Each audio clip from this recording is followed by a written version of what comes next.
መዝሙረኛው እንደማርና እንደወተት የጣፈጠ ቃል ምን አይነት ቃል ብሰማ ነው? በምን አይነት ጆሮ ብሰማው ነው? ላንተ የተለየ ከነ ኢሳይያስ፣ ላንተ የተለየ ከነ ኤርሚያስ፣ ላንተ የተለየ ከነ እዝራ ምን አይነት ምስጋና ብሰማ ነው? የመላእክትን ምስጋና በ22ቱ አሌፋት እያመሰገነ ቅዱስ ቅዱስ እያለ አመስጋኝ የነበረ መቶኛው ነገድ አዳም የኑሮን ህይወት የኖረ ቅዱስ ያሬድ። እኛ ቅዱስ ያሬድ የዜማ ሊቅ አይደለም፣ ከዜማው በላይኛ ህይወቱን የማረከን። ሰንበት ትምህርት ቤት ስታገለግሉ ያረፈዳችሁበትን ጊዜ አስቡ። ያን ጊዜ ከሰንበት ትምህርት ቤት እግዚአብሔር ሊያስወጣችሁ ሲል ያን ጊዜ ቅዱስ ያሬድን አስቡ። ቅዱስ ያሬድ በአንዲት ትል ወድቆ መነሳት መማር እኮ ዛሬ በኃጢአት ላለን እኮ ርቀን ለምንነሳ እኮ ትልቅ ትምህርት እኮ ነው። ድንግል ማርያም ንጽሕተ ንጹሐን ክብር ይግባትና አምላክን ለመውለድ እኮ ስትመረጥ ዝም ብሎ ብቻ አንዳንዱ የምርጫ ጉዳይ ያደርገዋል። በቃ አያት ንጽሕናዋን መረጠ። ይሄ ብቻ አምላክን ለመሸከም በነቂያ ሐልዮ የሚመጣን ኃጢአት እንኳን ያልሰለጠነበት በደል በሌለበት ዓለም እንኳን አዳም እኮ በድሎ ተገኝቷል። እሷ በደል ባለበት ዓለም እኮ አልበደለችም። ከምንፍቅና ይላል ትዕቢትን እፈራዋለሁ ይላል ሲናገር። ከምንፍቅና ምን እፈራዋለሁ? ትዕቢትን እፈራዋለሁ። የሰይጣንን መልክ ያፈረሰው በነገራችን ላይ ትዕቢት ነው። የአንድን አገልጋይ ህይወቱን የሚያበላሸው ትዕቢት ነው። ወንድሞች እግዚአብሔር የሚሰጣችሁን ጸጋ እናንተ የምትታዩበት አታርጉት። ሰባኪም ሁን፣ ዘማሪም ሁን፣ ቀዳሽ ዲያቆን፣ ካህንም ሁን፣ ዛፉ ላይ ከፍ ብለህ ለመታየት የምትፈልገው ሰዎች አንተን እንዲህ አይደለም ክርስቶስን የበለጠ ለማየት እንድትችል።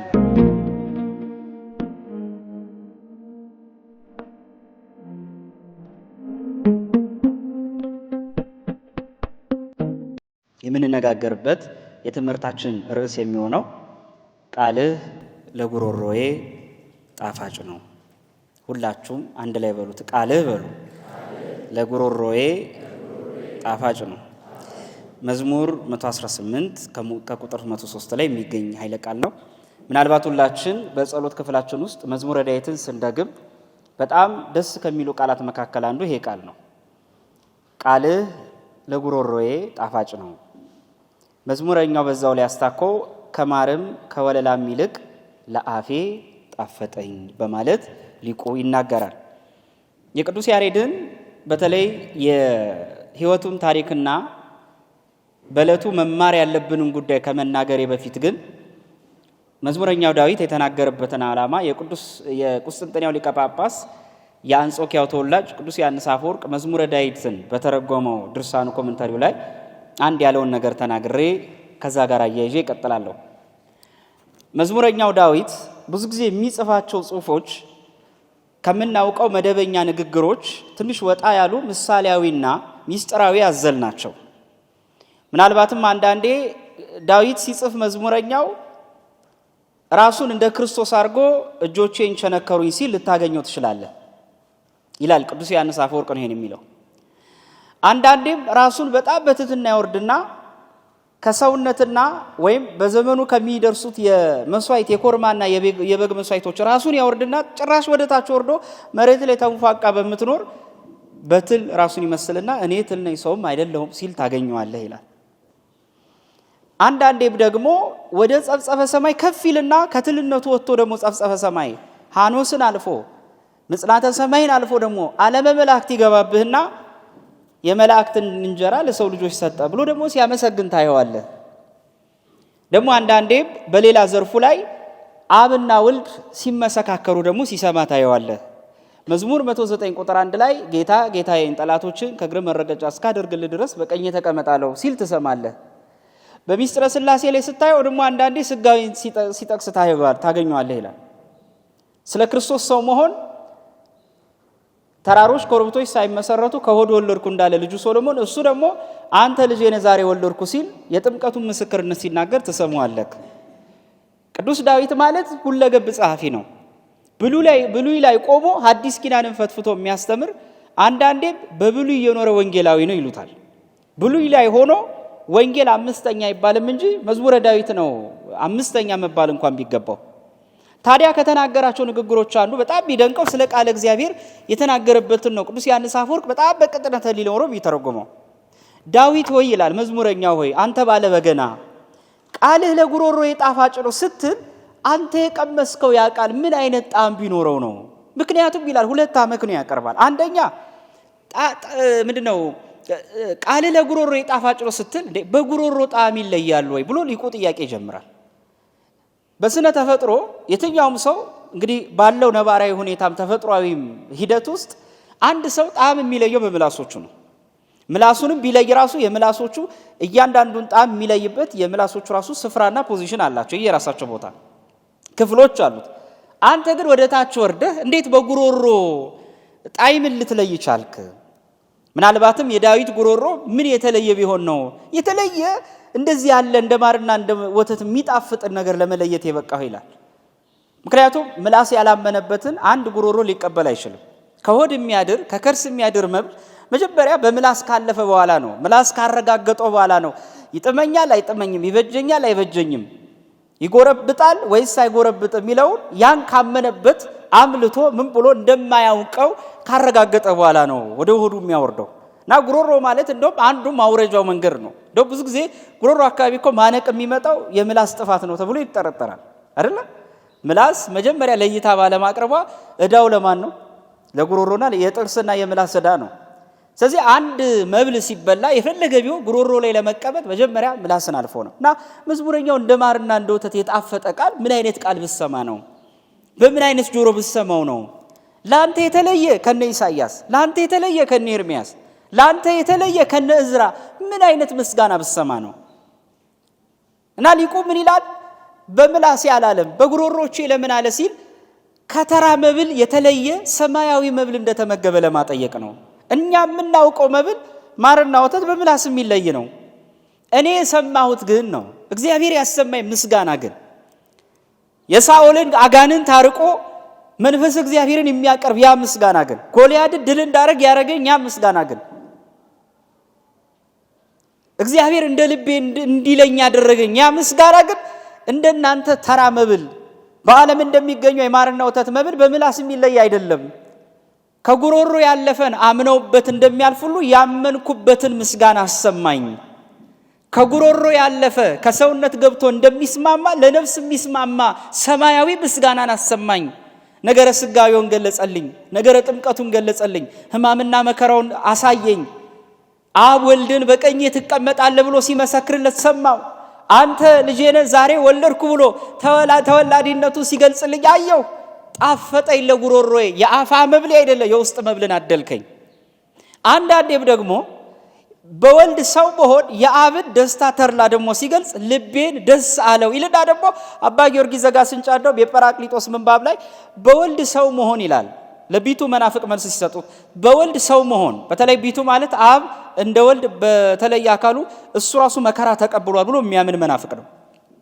እና እዛ ላይ ሲያነሱ ምን ይላሉ ሊቁ? እንዴ ስለምን ይሄን ትላል ይላል። አብ ልቤን ደስ አለው ይላልና መዝሙረኛው ልቤን ደስ አለው ያለው እኮ አብ በወልድ ሰው መሆን ሐሴት ማድረጉን ያመለክታል ብሎ በእርሱ ደስ የሚለኝ የምወደው ልጅ ይህ ነው ከሚለው ጋር ይተረጉሙታል። እና መዝሙረኛው ዳዊት ለጉሮሮ የጣፈጠ ያለው እናንተ ከምትበሉት መብል የተለየ ውስጣዊ የነፍስ ምግብን ሰጠኝ ለማለት ነው ይላል። ቃልህ ለጉሮሮ የጣፋጭ ነው አለ። በመጽሐፍ ቅዱስ ውስጥ የእግዚአብሔርን ቃል በሚገባ ከተረጎመ መካከል አንዱ መዝሙረኛው ዳዊት ነው። በጣም ቢደንቃችሁ ቃልህ ለጉሮሮ የጣፋጭ ነው። በዛሬው ዕለት የምናስበው ቅዱስ ያሬድ ለምንድነው የዜማ ስርዓቱ የተለየብን ይሆን? በዚህ አጋጣሚ ቅዱስ ያሬድን አንድ ሰው በስድስተኛው ክፍለ ዘመን ላይ ይሄው እንጂ ቅዱስ ያሬድ ማለት ያለፈው ህይወት የአዳምን ህይወት ነው የኖረው። አዳም በገነት ውስጥ እያለ ገና ሳይበድል ከመላእክት ጋር የማመስገንን አብሪልና አዝሪል ከተባለው አዋፍ ጋር እንኳን እስከ መጫወት የደረሰ የመላእክትን ምስጋና በ22ቱ አሌፋት እያመሰገነ ቅዱስ ቅዱስ እያለ አመስጋኝ የነበረ መቶኛው ነገድ አዳም የኑሮን ህይወት የኖረ ቅዱስ ያሬድ ነው። የቅዱስ ያሬድ ህይወት የአዳምን ህይወት ይመስላል ይላሉ። እግሮቹ ምናልባት በምድር ነው ያሉት። እውነት ነው፣ እግሮቹ ያሉት በአክሱም ቤተ መቅደስ ውስጥ ነው። የነፍስ እግሮች ግን የኖሩት በገነት ነው። አዳም ባልበደለ ሰውነቱ ያመሰገነው ምስጋና ከበደል በኋላ በመርገም ረክሳ ግን ክርስቶስ በቀደሳት ምድር ላይ ሆኖ ሰው በግሉ በሚሰራው ኃጢአት ዓለም ምድር ኃጢአት በሚበዛባት ዓለም ውስጥ ሳለ ምድር ሆኖ ሰማይ የተነጠቀ ማለት ቅዱስ ያሬድ ነው። የቅዱስ ያሬድ ህይወት የአዳምን ህይወት ይመስላል። አዳም አመስጋኝ እንደነበር ቅዱስ ያሬድም አመስጋኝ ነበር። ግን ቢደንቃችሁ የቅዱስ ያሬድ የሚለየው ልንገራችሁ። አዳም ያመሰገነው ጥሮ ግሮ ባገኘው ዕውቀት አይደለም፣ ለምኖ ያገኘው ዕውቀት ሳይሆን እግዚአብሔር የሰጠው ዕውቀት ነው። አይምሮ ጠባያዊ፣ አይምሮ መንፈሳዊ። ቅዱስ ያሬድ ግን ውጣ ውረድ ባለባት ዓለም የሱ ግን ድርሻ አለበት። እንደምታውቁት ቅዱስ ያሬድ የይስሐቅ ወይም አብዲዩ ብሎ ይጠሩታል አባቱን እና የታውክልያ ልጅ ነው። በዚህ አጋጣሚ አባቱ በቄሰ ገበዝነትም ያገለግል እንደነበር ይነገርለታል፣ ካህን እንደነበር። እንደማንኛውም ልጅ ትምህርት ሊማር ነው ሄደው።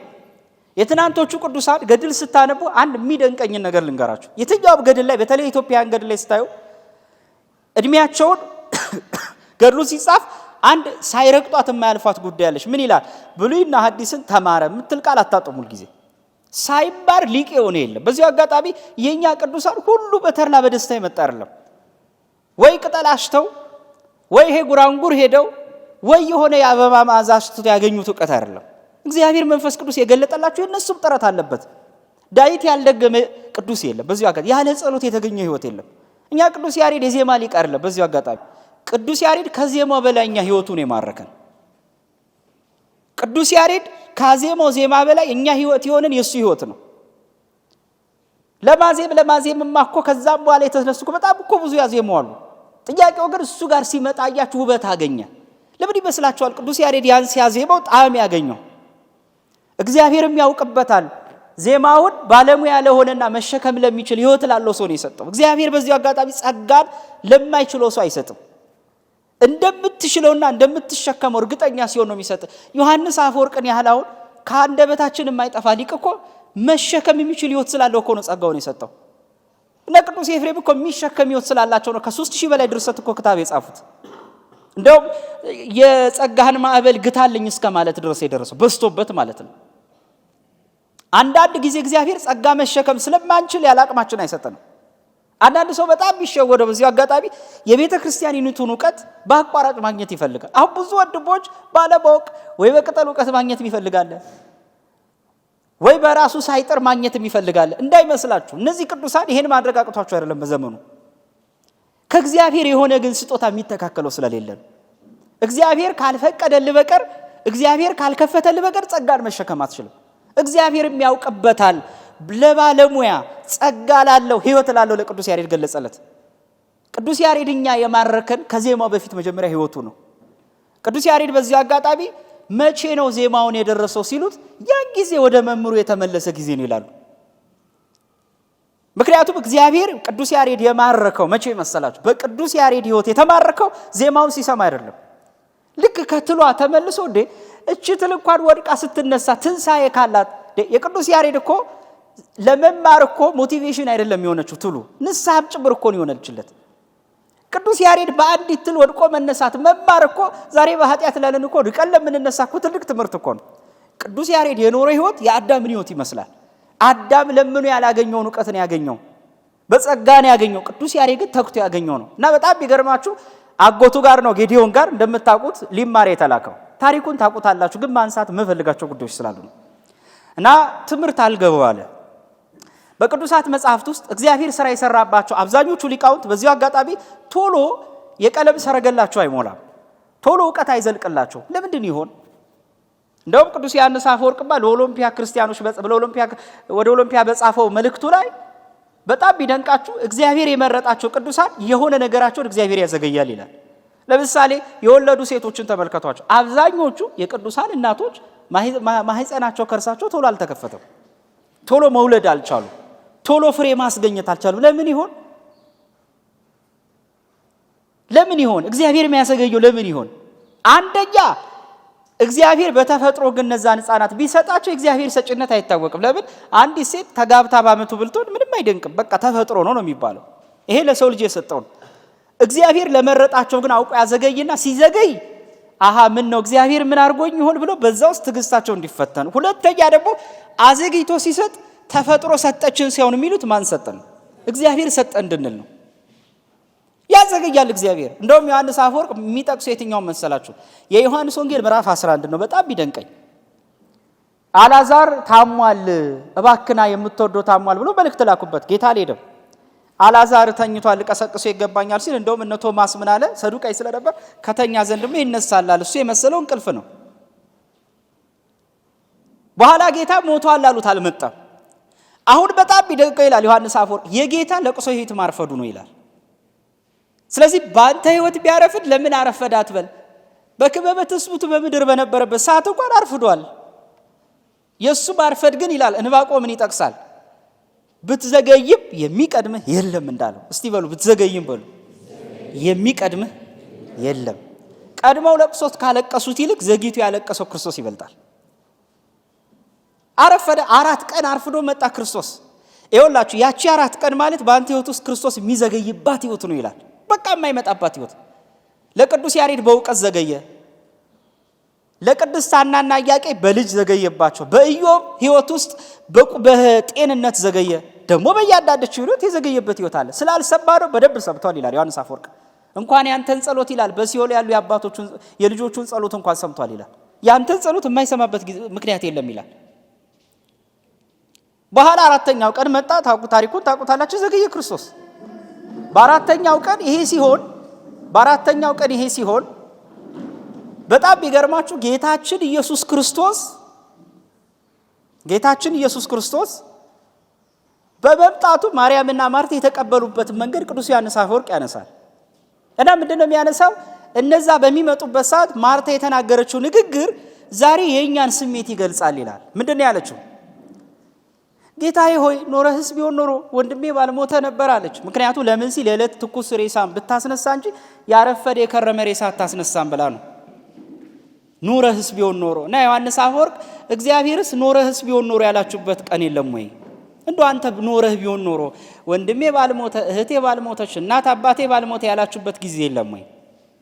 ኖረህስ ቢሆን ኖሮ የሆነ በህይወታችሁ ውስጥ ይላል እንደውም ዮሐንስ አፈወርቅ ኖረህስ ቢሆን ኖሮ ብላችሁ ያጣችሁበትን የተከዛችሁበት ጊዜ የለም ወይ?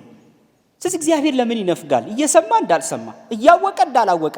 እኔ አሁን እርግጠኛ ነኝ አንድ ጥያቄ ልጠይቃችሁ። እንዴ በቅዱስ ያሬድ ቦታ ብንሆን እኮ እርግጠኛ ነኝ የበኋላውን ቅዱስ ያሬድ እግዚአብሔር ምን አድርጎ እንደሚሰራው ስለማያውቅ ዘግይቶ ቢመለስ እኮ አሁን ይሄ የነበረው ዜማ እኮ አናገኝም ነበር። ምናልባት እኔና አንተ መታገሳችን ነገ እግዚአብሔር ለትውልድ የሚጠቅም ነገር ሊያሰራህ እንደሆነ አታውቅም። ሰንበት ትምህርት ቤት ስታገለግሉ ያረፈዳችሁበትን ጊዜ አስቡ። ያን ጊዜ ከሰንበት ትምህርት ቤት እግዚአብሔር ሊያስወጣችሁ ሲል ያን ጊዜ ቅዱስ ያሬድን አስቡ። በቃ የቅዱስ ያሬድ ልጅ ዘግይቶ አይቀርም። የአዳምና በጣም ቢገርማችሁ ለምንድን ነው ያረፈደው? የሱ ዕውቀት ነው። በእውቀትም ብትሉ ስለዚህ ጌታ አርፍዶ መጣ። ማርታ ምን አለችው? ኑርህስ ቢሆን ኑር ወንድሜ ባልሞተ፣ ብታምኚ ወንድምሽ ይነሳል አላት። ከዛ ጌታ አስነሳላት። እና ምን አለ ዮሐንስ አፈወርቅ? ከሰው መቅደም የእግዚአብሔር መዘግየት ይሻላል አለ። ከሰው መቅደም የእግዚአብሔር መዘግየት ይቻላል። ከሰው መስጠት የእግዚአብሔር መንሳት። እንደውም እስቲ መጻጉዕ ልጠይቅ ይላል። ደግሞ ስለ መጻጉዕ ያነሳል ዮሐንስ አፈወርቅ። መጻጉዕ 38 ዓመት ያልበደለውን አምላክ የበደለው እግር ሲያወጣ ነው። እግሩ አልጋ ላይ ያለች እኮ አለ እግሩ ተይዛ ሳለ እኮ አልበደለም። ጤንነቱ ሲጀምር፣ ማግኘት ሲጀምር፣ ተላረሳ ሲጀምር እኮ ነው አምላኩን የበደለ። እና ምን ይላል? እስቲ መጻጉዕ ከመቃብር መካከል ልጥራህና እባክህ መልስልኝ ይላል ዮሐንስ አፈወርቅ። እስቲ ልጠይቅህ፣ አንተ አሁን ብጠይቅህ እግር 38 ዓመት አልጋ ቁራኛ የነበርክባት ህይወት ትሻላለች ወይስ እግር አውጥተህ ይኖርክባት? ይህ ብጠይቅህ ትመልስልኝ ዘንድ እንደሚገባህን አውቃለሁ። በአልጋ ቁራኛ የነበርክባትን ህይወት እንደምትበኝ ይላል። ምክንያቱም እግር ታሞ ያልበደለውን አምላክ እግር ሲያወጣ በደለው። ምናልባት ስለማንታመንለት ይሆናል እኮ በጣም እኮ እንደው ቅዥቅዥ ስለምንልበት እርጋታ ስለሌለን ይሆናል እኮ የሚያዘገይብን። ያንን መሸከም የሚችል ሰውነት ስላልያዘን ነው። ጸጋውና የኛ መሸከም አልተመጣጠነም። በዚህ አጋጣሚ ድንግል ማርያም ንጽሕተ ንጹሐን ክብር ይግባትና አምላክን ለመውለድ እኮ ስትመረጥ ዝም ብሎ ብቻ አንዳንዱ የምርጫ ጉዳይ ያደርገዋል። በቃ አያት ንጽሕናዋን መረጠ፣ ይሄ ብቻ አምላክን ለመሸከም እሷ ያንን መሸከም የምትችለው በርደንና ያንን ትዕግስት መሸከም የምትችል ሴት ስለሌለሽ ነው። የፈለገ በጣም እምነት ይፈልጋል እኮ እሷ ያሳለፈች ህይወት። በዚህ አጋጣሚ ማንም አልኳችሁ የዓለም 1 ሚሊዮን ህዝብ ተጨምቆ ልቡ አንድ ቢሆን የሷ ልብ አያህለውም። ኃጢአት እንኳን በማያዘነብለው ሰውነት ፍቶታት እኮያት ነቂያ ኃጢአት በነቂያ ሐልዮ የሚመጣን ኃጢአት እንኳን ያልሰለጠነበት በደል በሌለበት ዓለም እንኳን አዳም እኮ በድሎ ተገኝቷል። እሷ በደል ባለበት ዓለም እኮ አልበደለችም። ደግሞ ተቡታ አዳምስ 4 ባህሪያተ ሥጋ አለው ልትሉኝ ትችላላችሁ። 4 ባህሪያተ ሥጋ የሌላቸው መላእክት እኮ አሉ። ምን ጎደለብን ብለው ታዲያ ይበድላሉ? ሰውስ ፍቶት ነቃብኝ፣ ሰውስ 4 ባህሪያተ ሥጋ ተነዋወጡብኝ ይላል። ምን አይተው በደሉ? እሺ ደግሞ ሌላው ላምጣላችሁ። ደግሞ ላብሰው ባስልዮስ ዘቂሳርያ እንደውም ያነጻጽረዋል የመላእክትና የአዳምን በደል። ለምሳሌ አዳም ሰይጣን አሳሳተው። የሆነ ሰም ስፕሪት ወይም ያ ሌላ መንፈስ መጥቶ ተጽዕኖ አረገበት፣ ርኩስ መንፈስ። እሺ ሰይጣን አሁን ምን አይቶ በደለ ይባላል? ለዚህ እኮ ነው ከአዳም በደል የዲያብሎስ በደል ይከፋል የሚባለው። ምን አይተ በደልክ ቢባል እኮ ያሳሳተው በደል እኮ የለም። የገባችሁ ሰውስ አዳም ሔዋን ስትጠየቅ ራሱ ሰይጣን አሳሳተኝ ብለዋል እባብን። አሁን ሰይጣን ለሱ ሰይጣን የለውም ማን አሳሳተኝ ይላል? ስለዚህ የእመቤታችን ጉዳይ እኮ በጣም ከባድ የሚያደርገው እኮ ነው። እንግዲህ ሳጥናኤል እንኳን መልአክ ሆኖ ተፈጥሮ ጸጋው መሸከም አቃተው፣ መወሰን አቃተው። በደል በማያይ አይኑ በደልን ካይምሮ አነቃት። በደል ባለበት ዓለም በደልን ሰምታ መቀበል ግን እመቤታችን አልፈለገችም። የበደል ግፈት በበዛበት ዓለም፣ የበደል ማዕበል በጸናበት ዓለም በዚያች የሾህ አሜኬላ ባለበት የሱፍ አበባ ሆኖ መገኘት በጣም ከባድ እኮ ነው። ስለዚህ የቅዱስ ያሬድ ሕይወት የአዳምን ሕይወት ይመስላል ይሉታል። ሁለተኛ የቅዱስ ያሬድ ሕይወት የማንን ሕይወት ይመስላል መሰላችሁ? በጣም ይገርማል። ትዕግስቱ የኢዮብን ሕይወት ይመስላል። እውቀት አጠረው ቅዱስ ያሬድ፣ እውቀት ሊዘልቅለት አልቻለም እንደ አባ ጊዮርጊስ ዘጋስጫ። በዚህ አጋጣሚ የእግዚአብሔር መኖር የሚረጋገጠው ካንተ ጋር እግዚአብሔር ረድቷል፣ ጸጋን አብዝቷል። በማገልገላችሁ ቤተክርስቲያን በመዘመራችሁ፣ በማስተማራችሁ፣ በድቆናው በክህነቱ በማገልገላችሁ እግዚአብሔር ከእናንተ ጋር የመሆኑን ሪዛልቱን ውጤቱን የምትለኩት ወንድም እህቶቼ በማቴሪያል እንዳትለኩት። ችግሩ እዚህ ጋር ነው። እውነት ነው በጣም ጥቂቷ ናት በስጋዊ መገለጫ እግዚአብሔር ጥቂቱ መገለጫው ነው። አንተ የእግዚአብሔር የመሆን መገለጫው ስጋዊ አይደለም። በሱማ ቢሆን ኖሮ በአረቡ ዓለም ያሉ በትልልቅ አገራት ያሉ ሀብትና ንብረታቸው ጽድቆ ነው በተቆጠረላቸው ነበር። ሀብትና ንብረት ስጋዊ መገለጫዎች ያንተ ውጫዊ ነገሮች የጸጋህን ማዕበል የጸጋህን ኮሮጆ የሚሞላ ከሆነ ለምን እነዛ ባለጸጎች ለምን እነዛ ደጋጎቹ የቅድስና መለኪያ ያልሆኑ ሐዋርያት በዚህ አይነት ጥለው የሚሄዳቸው ዋጋቸው ምን ይሆን? ጴጥሮስን አንዴ የጠየቀው ጥያቄ ይሄ ነው። ጌታ ሆይ አለው፣ እየሰማችሁኝ ነው? ሁሉን ትተን ተከተልን፣ እንግዲህ ዋጋችን ምንድነው አለው። በዚህ አጋጣሚ ሊቃውንተ ቤተክርስቲያን ምን ይላሉ? አይ ጴጥሮስ በሌሎቹ ሐሳብ የራስህን ትጠይቅ ይሉታል። ለምን ሲሉት ሁሉን ትተን ተከተልን ለምን ትላለህ? ሌሎቹ የተከተሉት እናት አባታቸው ነው። አንተ ግን ሚስትና አማትን ስለመጣ የራስህን ጥያቄ ለማን ሐሳብ በጠየቅ? ለወንድሞቹ ሐሳብ። ስለዚህ ምን አለ? ሁሉን ትተን ተከተልን ካልክ ዋጋችን ምንድነው? እሱ የጠበቀው ዲናር እንደከፈለለት ደግሞ እንደገና ሌላ ዲናር እንዲከፍለው ነው። ቀድሞ የቤቱን የግብሩን ዲናር ከፈለለት፣ አሁን ደግሞ የሐዋርያነቴን ዲናር ይከፍለኛል ብሎ ነው። እግዚአብሔር ያንተን ጽድቅ የሚመነው በዲናር አይደል? እውነት ነው። ቀረጡ ዲናር ከፈለለት። ለነፍሱ ደግሞ ቀረጥ የከፈለለት ስጋና ደሙን ነው። ደሙን አፍስሶ ነው ቀረጡን የከፈለለት። ቤዛ ሆኖ ነው ነፃ ያወጣው። ራሱን መስዋዕት ለሊሁ መስዋዕት ለሊሁ ተወካፌ መስዋዕት ምስለ አብ ወመንፈስ ቅዱስ ከአብና ከመንፈስ ቅዱስ ጋር ሊቀ ካህን ሆኖ መስዋዕት ተቀባዩ እርሱ ነው። ቄርሎስ እንዳለው ለሊሁ አቅራቢ መስዋዕት፣ በዚሁ ደግሞ እንዲሁ ምን አቅራቢ ነው? መስዋዕት አቅራቢ ሊቀ ካህን ሆኖ ራሱ መስዋዕት ሆኖ ራሱ መስዋዕት አቅራቢ ራሱ መስዋዕት ሆኖ አቅርቦለታል። የጴጥሮስን ቀረጥ ሁለተኛውን የከፈለው አለ ቅዱስ ባስልዮስ ዘቂሳርያ ነው። ሁለተኛውን ዲናር የከፈለልህ ስጋና ደሙን በመስቀል ላይ ፈትቶ ሲሰጥ ያን ጊዜ ዕዳ ተከፍሏል አለው። የዓለምን ሁሉ ቤዛ ሆኖ ሲያድን አማቱ ንዳድ ነበረባት። ንዳድ ባለባት ሰዓት መጥቶ ፈውሶለታል። እግዚአብሔር እኮ አላወቅንም እንጂ ስንት የቤተሰቦቻችን ንዳድ እኮ አርቆልናል ስላልገባን እንጂ እግዚአብሔር አይነግረንም። ይኸውልህ መጥቶ ለኔና ላንተ እንዲያድርግልሃል። ለምን? ትዕቢተኞች ስለሆነ። በጣም ትዕቢተኞች ነን። አንድ ተአምር ቢደረግ ሰፈሩን አናስቀምጥም። ደኔ እኮ ማለት ቀላል ሰው እንዳልመስል ነው። ምንድነው? የሆነ መሰማት ይሰማናል። የሆነች ነገር የሆነች የጸጋ ማይበል ይመጣብናል። ያንን መሸከም ጸጋን እንደመሸከም ከባድ ነገር የለም። ትንሽ ጸጋ ትዕቢትን ትከፍታለች። ቅዱስ አትናቴዎስ ምን ይላል? ኢንካርኔሽን በሚለው መጽሐፉ ላይ ስለ ነገረ ድነትና ስጋ ያነሳላ። በእርግጥ እኔ አትናቴዎስ ያነሳበት መንገድ የኔም ጭንቅ ነው። ብዙ ጊዜ ጥያቄ የሚሆንብኝ ጉዳይ ነው። ግን አትናቴዎስ መልሱን የመለሰ ይመስለኛል። አሁን ካያችሁ በጣም ቢደንቀኝ ነገር የጸጋ ማይበልን መሸከም የሚለው አሁን ቅዱስ ያሬድን ስናመሰግን የሚደንቀኝ እኔ ጸጋውን ማለት ነው። ይህን ጸጋ እንዴት ተሸከሙ? እንዴት ትዕቢት አላጠቃውም? የኔ አሁን የሚያስጨንቀኝ እሱ ነው። አሁን ቅዱስ ኤፍሬም ውዳሴ ማርያምን ደረሰ። ውዳሴ ማርያም ሲደርሰው እኔ የጸጋው መገለጥ አይደለም የሚደንቀኝ። ምክንያቱም ጥበብ እውቀትም አንዳንዴ እኮ አጋንንትም እኮ ለክፋት የሚሆን እውቀት አለው እሱ አይደለም ጉዳዩ። ይሄን ጥበብ እንዴት ተሸከመው ነው? እንዴት ትዕቢት አላጠቃውም? አሁን ይሄ እኮ ነው የሚያስደንቀው እኮ ጉዳዩ። ማለት እሱና የተሰጠው ጸጋና ሰው መሆኑን ስታስቀምጡት እኔና እናንተ ደግሞ እንደው ጥቂት ጸጋ ፍንጣቂ ትታይብን ጉድ ነው የሚፈላው እኮ።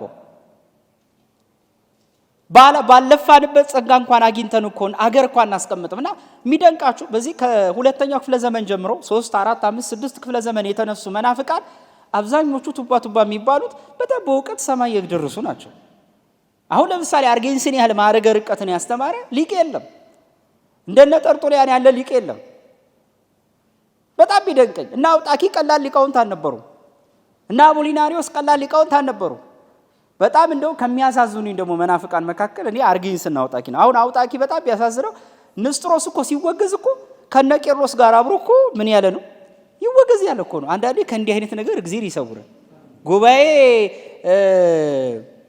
ኤፌሶን ላይ ተቃውመህ ከቤተ ክርስቲያን ጎን ሆነህ ጉባኤ ኬልቄዶን ላይ እንደመጥፋት እግዚአብሔር በጣም ከእንዲህ አይነት ነገር በእውነት ይሰውራል። መጨረሻን ያሳብረው ማለት ይሄ ነው። በጣም በዚህ አጋጣሚ የኛ ሊቃውንት ብልሁን ምን ያደርጋሉ መሰላቸው? አሁን ቀደምት ሊቃውንት ሪፈረንስ ራሱ ሲጠቅሱ ሊቃውንትን እነዚህ መናፍቅ ነው እኮ ተወግዟል። የሰራው ስራ እኮ ለዘላለም ሕይወትን እኮ ያሰጠው ግን ምን ያደርጋሉ?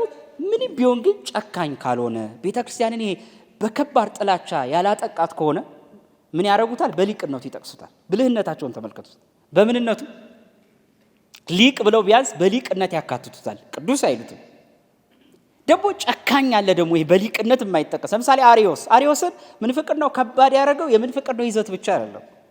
ምን ሌላውስ ቢሆን አልሸሽሙ እኮ ነው ነገረ ሥላሴን አዛብተዋል ሁሉ።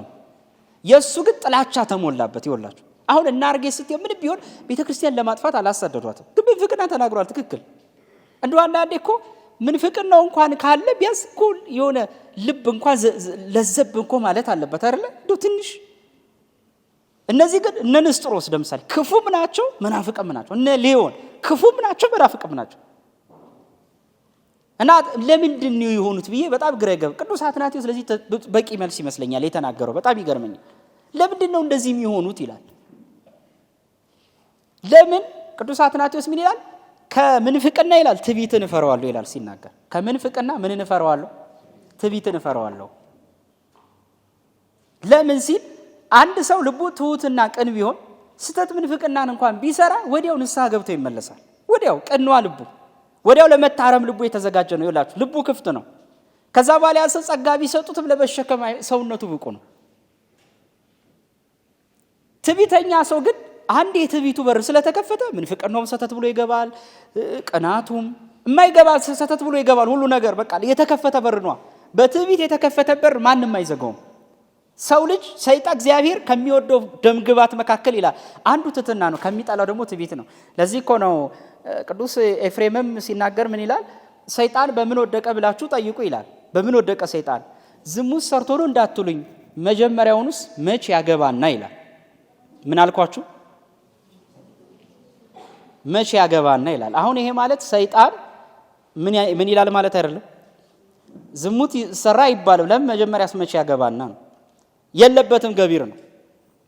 ታዲያ ለምን በደለ ነው? ሰይጣን ሰርቆ አይደለም የወደቀ ይላል። ለምን ሲል ሀብት ንብረት መሸገረውና ዛሬ ዓለምን የሚያባለው በሀብትና በወርቅ መሰለ። ታዲያ ለምን ወደቀ ሲል ትዕቢትን የጣለው። የሰይጣንን መልክ ያፈረሰው በነገራችን ላይ ትዕቢት ነው። የአንድን አገልጋይ ህይወቱን የሚያበላሸው ትዕቢት ነው። ቅዱስ ጳውሎስ ቃለ እግዚአብሔር በሚያስተምርበት ሰዓት በርሳያሱስ የተባለ አንድ ጠንቋይ ነበር። ቃለ እግዚአብሔር በሚያስተምርበት ሰዓት ምን ይላል አውቆ ይስቅበት ነበር። እና ጠንቋይ ነው ይሄ ሰውዬ፣ የታወቀ ነው። እስከ ሰማርያ ድረስ ሄዶ ጥንቆላን የሚሰራ ኃጢአትን የሚሰራ ሰው በርሳያሱስ ይባላል። እና እያስተማረ ቃለ እግዚአብሔር ይስቅ ነበር ይላል። ቅዱስ ጳውሎስ አየውና በጸጋ ደረጃ ስለደረሰ ዝም አለው። ቃለ እግዚአብሔር እያስተማረ አንተ ሩክስ አለው። ስለምን ቃለ እግዚአብሔር በሚሰጥበት ሰዓት ስለምን ቃለ እግዚአብሔርን ታጣመማለህ አለው። በእውኑ የበደልከው በቅዱስ ጳውሎስ ንግግር ላይ ሲሆን በእግዚአብሔር ላይ እንደሆነ አታውቅምና አለው። በኋላ በጣም የሚገርማችሁ ነገር እዛ ጋር ሰርጊዮስ ጳውሎስ ቁጭ ብሎ ነበረ። ሹም አለቃ ነው። እስከዛ ሰዓት ጳውሎስ ተብሎ ስም አልወጣለትም። አየውና እንዴ ምን ያህል ድንቅ መምህር ነው አለው። እኔ እንኳን ስሜ ጳውሎስ ተብሏል። ብርሃን ማለት ነው፣ ፋና ማለት ነው፣ ምርጥቃ ማለት ነው። እኔ እንኳን ይሄን ያህል ስሜ ተብሎልኝ አንድ የተሰወረና አንተ ልብ ያበጀውን ከልብ የተቀመጠን ማወቅ ከቻል ስምህ ከእንግዲህ ጳውሎስ ነው አሉ ይላል። ጳውሎስ ነው። ጸጋን መሸከም የሚችል ሰውነት፣ ምርጥ ሰውነት።